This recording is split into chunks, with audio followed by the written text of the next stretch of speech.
The National Hockey League is coming to town, and we're very excited about our next guest. He is a hockey insider for Sportsnet and the NHL Network. He is Elliotte Friedman, with us here on Jake and Ben. Elliotte, thank you so much for a few minutes. How are you? My pleasure, guys. Welcome to the National Hockey League. Well, we couldn't be more excited, honestly. It's just been a party in Salt Lake, and it's all over the radio, obviously, and we've been thrilled about it for the last week and a half, 2 weeks. But that's what's amazing. That's when this all started. This hasn't been 6 months, 12 months, a year. Like, this kind of broke that, hey, this Morello stuff is not working well. He wants to buy this land, but they're not really on board in Arizona, and now it's here. Has it been that fast for the NHL too, or do you think this is a longer process to get this team to Salt Lake City? Well, I think it really changed last May. Last May was when Arizona was was going through a referendum in Tempe to get an arena built. And leading into it, all of the news out of the hockey team was positive. We're going to win. We're going to win. We're going to get this land. And they got clobbered. They lost pretty badly. And I think that was a real smack in the face of realization to a lot of people, and especially the NHL. And they kind of had to step back and reassess. But definitely their tone changed towards the Coyotes. Not Arizona as a market. I think they're going to go back there someday. But the tone changed towards this particular organization. And it basically became, what does this mean? And, the commissioner was telling the governors that they would know early in 2024 about the future. The players were putting a lot of pressure through their leadership about this can't continue. I think there were a lot of owners who felt this couldn't continue. But, guys, there were a lot of stops and starts. You would hear a lot of rumors right around the All-Star break, which was the beginning of February, that something's going on here, and it would stop and start. And now with 2020 hindsight, we know this really, really heated up at the beginning of March, the first week of March. And they really wanted to get it done by yesterday and today. They wanted it done as soon as possible after Arizona's season, and they wanted to announce it before the start of the playoffs, which is tomorrow. So it was a real runaway train. But I don't think they really knew that this was the way they were going to go until the beginning of March. And I don't think they really knew that there was a good chance it was going to happen until about 2 weeks ago. I think it's pretty savvy, Elliotte, and I kind of am calling it a little bit of the lifeboat strategy that Ryan Smith took and just said, hey, we're available. We're here and we can make it happen. So let's do this thing. I thought, get the franchise here and get it in the door. Don't worry about expansion this or whatever, but just make it happen. And I think it's bold of him to be in the position to do so. Well, they wanted Ryan Smith. Yeah. It broke about a year ago. It was a little over a year ago. I counted, today is 388 days, actually, since Ryan Smith went for dinner with Gary Bettman after an NBA Board of Governors meeting in New York City. And I think they'd met at least once before, but I think that was the time where they really nailed it down and said, I'm interested, and he wanted to be in the league. And when news started to get out that Smith had met with Bettman, there were a lot of people around the NHL who wanted him in. He's the kind of person you want in your league. He's a bright, aggressive guy. And him and his wife, Ashley, they've done, obviously Smith Entertainment Group, they know what they're doing. And I think the momentum built to have them in. I think he was always going to be in the league. The thing that Ryan Smith had always said was he preferred expansion. And I had a couple of people tell me this week, like the bonus you guys are really getting with this Coyotes team is they have a lot of really good young players. They have a lot of draft picks. They're on the way up. They were playing pretty well this year until things broke in January that they could be leaving, and they lost 14 games in a row. And, they learned from that. When things broke again last week, they had 4 really good performances at the end of the season and won 3 of those games against some good teams. But they're on the way up. And I think that also appealed to Smith. Like, I had some owners who told me they're not as certain this would have happened this quickly if it wasn't the team going in the right direction. But the clear thing is that the NHL's best option to keep that team going was him. I don't think there was really anything else that was close in terms of having an arena built, even though they have to upgrade it, of a situation that was as ready-made, about an owner that was as enthusiastic at the price point that they paid as Ryan Smith was. He was the right guy at the right time. So, Elliotte, I want to ask you, because everything I've seen from you, everywhere I've heard, is that, the NHL wants to be in the Ryan Smith business. Is that because he's similar to other NHL owners, or is he dissimilar from other NHL owners? Like, is there a common thread through them that is missing Ryan Smith, or where he fits in? It's a great question. I would say he's dissimilar. The NHL is a league where the owners tend to be very quiet. Like, there are some times, I'll watch, for example, I'll watch coverage of the NHL ownership meetings, on TV or wherever, and the meeting ends and Jerry Jones is looking for the cameras, and Jim Irsay was running to the cameras, and I was like, boy, why can't we get that? Because in the NHL, they all run away from the cameras, and Bettman and his deputy commissioner, Bill Daly, they do a lot of the talking. And so I think, the amount that he's been out there, I would say that he's probably less similar to a lot of NHL owners. And the reason I think a lot of people think that's a good thing is because I think the NHL generally tends to be a pretty conservative league. And I think I know that we would like to see some other owners be out there a bit more. Now, I can guarantee you this, Bettman doesn't want guys setting off headlines every day like a Jerry Jones would, but I think they like the fact that he's a little bit younger, he comes from a different generation of ownership, and he's obviously very smart and very successful. And as you guys know, Salt Lake City, or they're going to call the team Utah, it's a really growing market, and you want to be part of that. Elliotte Friedman is with us from Hockey Insider for Sportsnet and NHL Network. Ben and I, as you can imagine, are frantically trying to learn as much as we can about the Coyotes. And so I'm curious, from your standpoint, what's your take on their front office and specifically Bill Armstrong? Well, one thing I'll tell you is that Bill looks like he could beat up a lot of the other GMs in the league. He's a big guy. He used to play. Bill, as a matter of fact, one thing you could ask him about, you will be happy you ask him about this. There's our junior league here, which is the number one. It's sort of like our NCAA that feeds up players to the NHL. It's called the Canadian Hockey League. The championship game is known as the Memorial Cup. And that's the championship tournament and the championship game. And when Bill was a player, he played for a team called the Oshawa Generals. He was on the same team as Eric Lindros, who's in the Hall of Fame and was a number one pick about 30 years ago. And they went to one of the longest overtime games in the history of the Memorial Cup, and he scored the winning goal. And he still lives off that. So he'll love it if you mention that. One thing about Bill Armstrong is he has a very sharp eye for talent. He's always been very good at identifying young players. He was good at that in St. Louis. He's coached before. He's very good at identifying talent. And the Coyotes have a lot of good young players and a lot of picks. And he's done a good job with that, and you guys will benefit. The head coach, Andre Tournier, he's a really good coach. He's done a very good job in very difficult circumstances. A lot of their young players have gotten better, which is what you want out of your coach. And I'm not surprised that Utah would want to bring them both and keep them and see how they develop in Utah. I'm curious to see. I've heard they may add to their front office. I'm curious to see what that's going to mean. But I think that they are potentially looking at adding. Now, the other thing you guys should know is you're in the Central Division. That's one of the toughest divisions in the league. I mean, you have three absolute powerhouses at the top of it in Colorado, Dallas, and Winnipeg. And two of them, Colorado and Winnipeg, are playing in the playoffs this year against each other. And Dallas is the number one team in the Western Conference. I mean, that is a tough division. So it will be a challenge.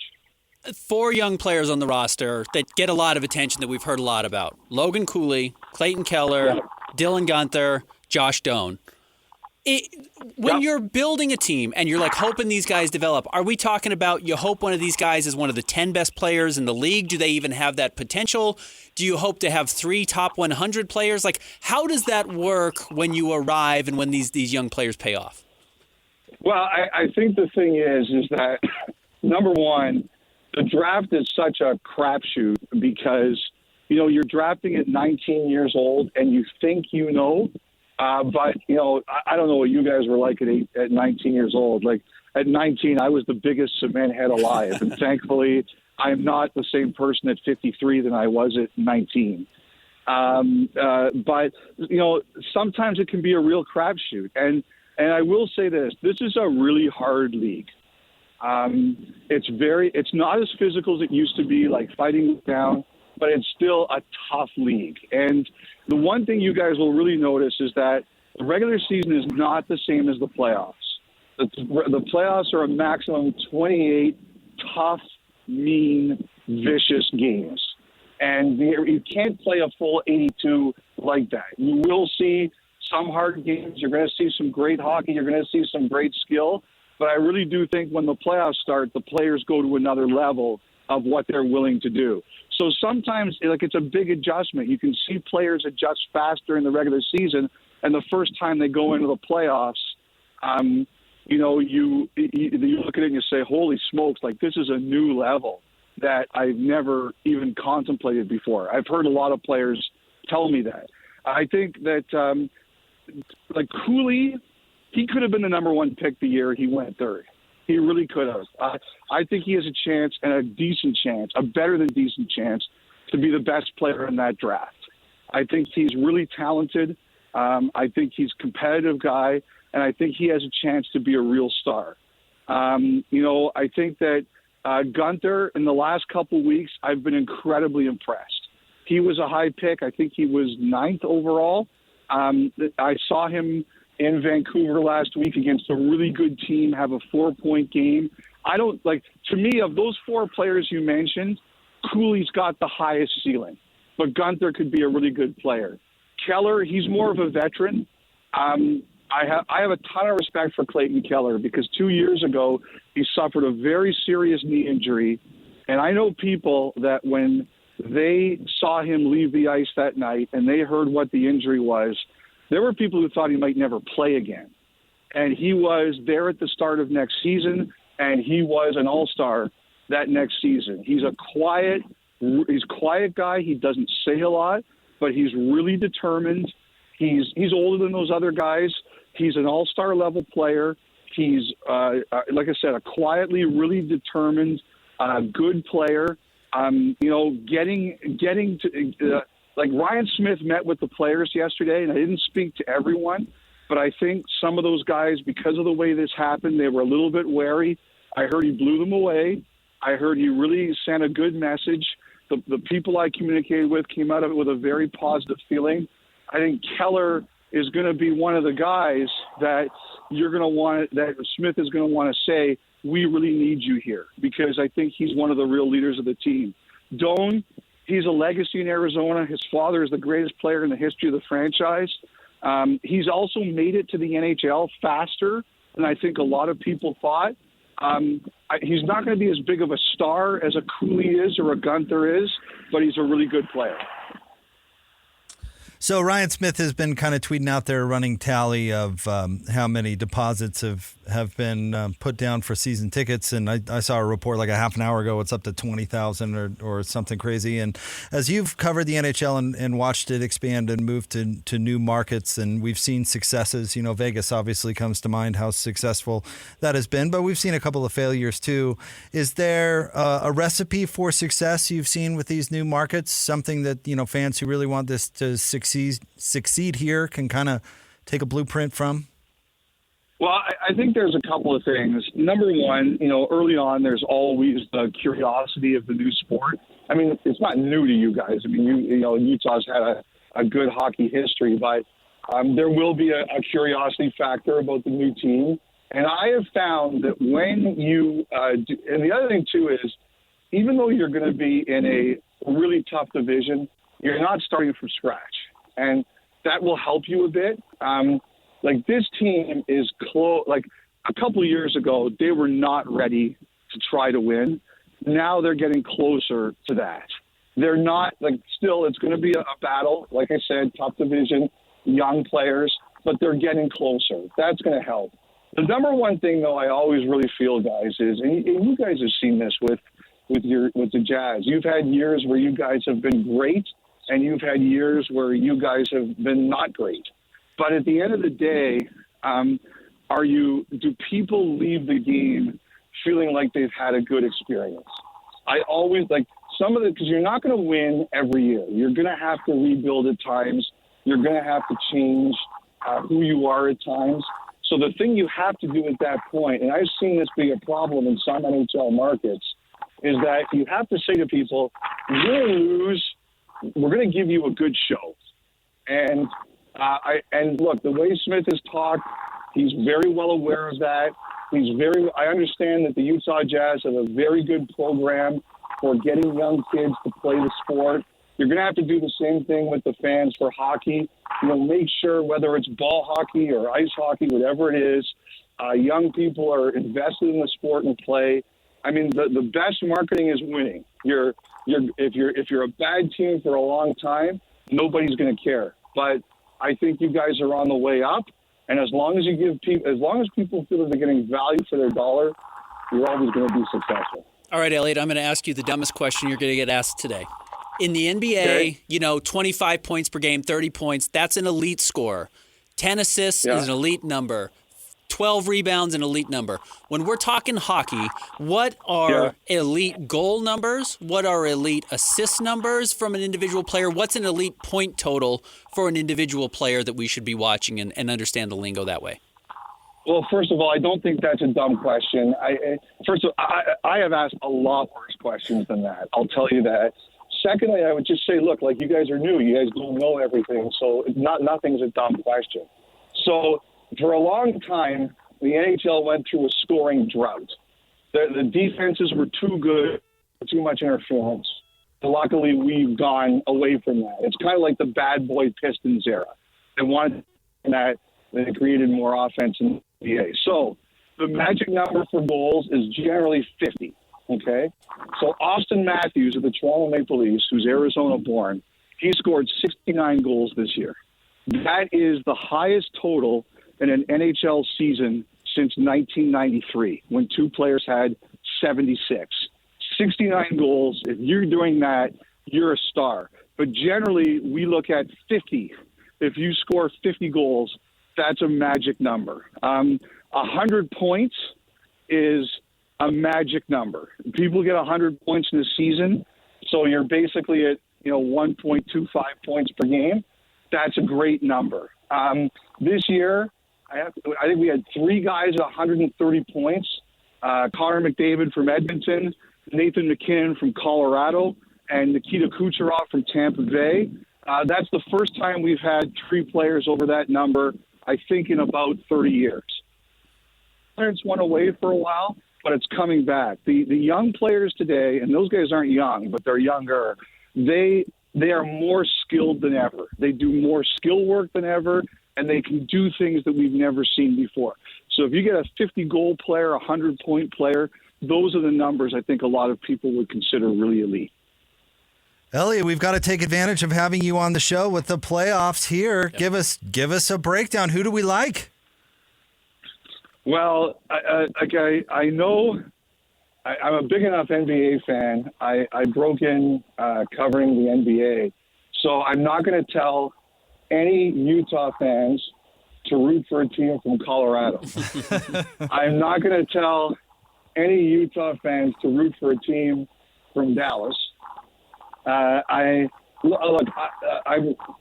is the defending Stanley Cup champion. They're reeling going into the playoffs. They haven't looked great, and they've got 3 big injuries, and we'll see who shows up for game 1 of the playoffs. But if they're healthy, you do not discount them, even though they 1-8, even though they're the defending Stanley Cup champions, they're very deep. The best team in the NHL in the regular season were the Rangers from New York. The teams I really like are the Rangers, Carolina, the Florida Panthers, and I really like Dallas in the West. 1 to 20, I think they're the best team, but they've got Vegas in the first round. So I think that's going to be a huge challenge for them. Hey, last question before we let you go. I'm just curious about the star players. We talk about guys like Connor McDavid. We saw him in the Coyotes finale. We know Bedard is the big rookie coming in, the two Connors. Is McDavid the LeBron of the NHL, and it's going to be his league for the next 5 years? Is Bedard on the rise? Like, how does that work in the NHL?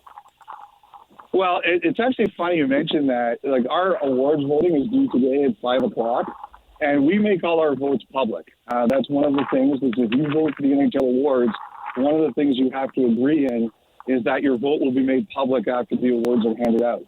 And I'm going to tell you, this year, guys, we are going to get destroyed, the voters. I think it's the hardest Hart Trophy vote. Hart Trophy is the MVP of the league. It's the hardest Hart Trophy vote that we've ever had. I would say the LeBron of the NHL, even though the team didn't make the playoffs this year, is Sidney Crosby of the Pittsburgh Penguins. He's kind of the gold standard. He just had an incredible season at age 36, but the team just wasn't good enough, and they missed the playoffs. He's kind of the guy that everybody follows behind. And this generation of players, they all kind of grew up idolizing him. He's won 3 Stanley Cups. He's won 2 Olympic gold medals. He's won a World Cup, which is kind of like an international tournament that's best on best across the countries.